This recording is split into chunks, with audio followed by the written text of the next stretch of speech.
All right, y'all, Rickey Smiley, the morning show. Hey, it is 11 minutes after the hour, y'all. It's about that time. Jeff Johnson got 3 things you need to know. Jeff, good morning and happy to have you. Man, what's up, Ricky? What's up, everybody? I'm always glad to be with you. Listen, man, you know what? This week, Kanye, in his Kanye way, made some reckless, offensive comments about the children of Jay-Z and Beyonce. Not only using outdated and harmful language, but just being ignorant himself. And I don't want to spend time unpacking his behavior, because honestly, that's a rabbit hole I don't really want to go down. But what this moment reminds me of, Rick, is how much as a community we still struggle with both knowledge and understanding about neurodiversity and neurodivergence. Like I saw people defending Ye's actions as a reflection of autism. Because in February, you may have heard, he said, my wife took me to get a diagnosis because something about your personality, she said, doesn't feel like it's bipolar. And I've seen bipolar before. And he said that he came to find out it's really a case of autism that I have. Now, that really doesn't mean anything, because there's spectrum and specificity when it comes to autism. And listen, autism doesn't make you be mean. And it doesn't make you be disrespectful. And then as it relates to those babies, that's up to Jay-Z and Beyonce on who those babies are, what they are. Are they neurodivergent? Are they not? Are they just being private with their babies because that's what they want to do? And the conversation just really twisted into a way that I thought needed some attention. So for those of you that don't know what neurodiversity is, it's the natural way that human brains work differently. Some people think, learn, process information in ways that don't fit the so-called norm. So we all have different ways of thinking and processing. That's neurodiversity. Different ways our brains work. Neurodivergence is a term that is a non-medical term that refers to people whose brains develop, process differently, again, than what we call the norm. Autism, ADHD, dyslexia, Tourette's, OCD, and other conditions. Now, let's be real. Our community doesn't always have the best relationship with these conversations.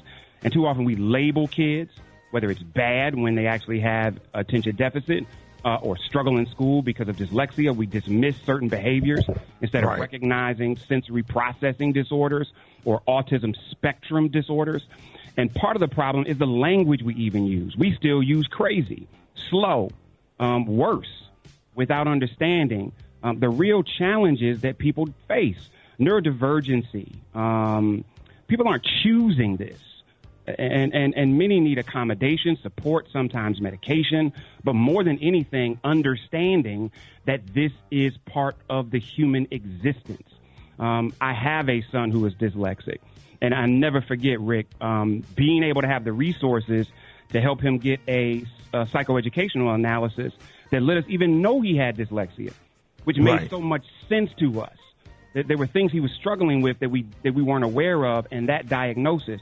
Well, how many black folks either don't have the resources, the information, the understanding, and in some cases, if you are in certain parts of our community, we still don't even believe in it. I have some Caribbean friends whose family don't believe that these are just white people things. You know, dyslexia is a white people thing. Autism is a white people thing. And there are families that literally push that this stuff is made up. And so we've got parents and families that are struggling because you're dealing with the pressures also of just being black in America or a woman in America, and then couple that with thinking differently in a way that most people don't understand. And so embracing neurodiversity doesn't mean ignoring the very real struggles that people have around specific conditions.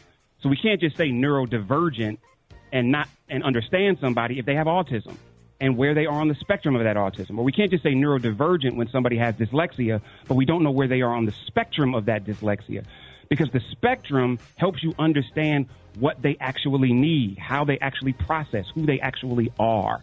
And so, y'all, let's start being intentional with our language. Instead of using general terms, let's name the condition, help people get connected to information and resources in places where we need to help people get resources to get tested so they're not self-diagnosing what they have. And then in many cases, holding ourselves accountable where even our understanding allows us to have empathy with whatever it is we're going through, but never use those as a crutch, where we can weaponize behavior against somebody else and then blame it on a condition that has nothing to do with that actual behavior. Our kids, y'all, they need to be seen. They need to be supported. They need to be valued. Our parents need to be supported in the process of diagnosing their babies and helping them understand their children.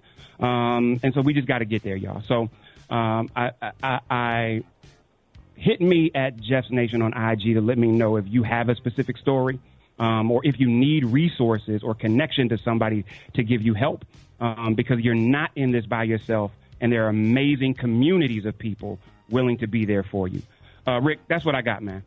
No, that's good stuff, Jeff. And let everybody know how you can be reached. Jeff's Nation on IG, y'all. Appreciate you. Love you. Have a fantastic Thursday, and I'll talk to y'all on Monday. All right, we love you too, Jeff, man. Appreciate everything, y'all. We got your front page coming up next. We can find the morning show.